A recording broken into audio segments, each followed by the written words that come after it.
Hi guys, কেমন আছো তোমরা সবাই? হ্যাঁ জানি অনেকদিন ভিডিও দিইনি, আসলে আমার একটু ফোনের সমস্যা ছিল। তো যাই হোক, আজকে গিয়েছিলাম সুরেরহাটে জগদ্ধাত্রী পুজো দেখতে। আজকে হলো শেষ দিন। তো আমিও শ্রীতমা তাই বেরিয়ে পড়েছিলাম মেলা দেখতে। আর এই দেখো, কথা বলতে বলতে চলেও এসেছি মেলার ভেতরে। মেলার ভেতরে না, প্যান্ডেলের কাছে। তো চলো তোমাদেরকে মাকেও দর্শন করিয়ে দেওয়া। এই দেখো কি সুন্দর দেখতে লাগছে, আর ভিতরটা এত সুন্দর করে সাজিয়েছিল না, ভীষণ সুন্দর দেখতে লাগছিল। তো তারপর ওখান থেকে বেরিয়ে এসে আমাদের ফটোশ্যুট স্টার্ট হয়ে যায়। এদের আমি ছবি তুলছিলাম। তারপর ছবি টবি তোলার পর আমরা একদম মেলার ভেতরে চলে যাই। আর আজকে না এত ভিড় ছিল, মানে আজকে যেহেতু শেষ দিন তাই ভীষণ ভিড় ছিল।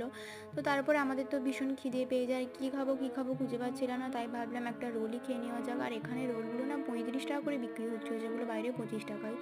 তো যাই হোক, একটা রোলই কিনে নিলাম। আর রোল টোল খাওয়া দাওয়ার পর তারপর বাড়ি চলে আসি। আজকের জন্য এইটুকুই, ভালো লাগলে সাবস্ক্রাইব করে দিও।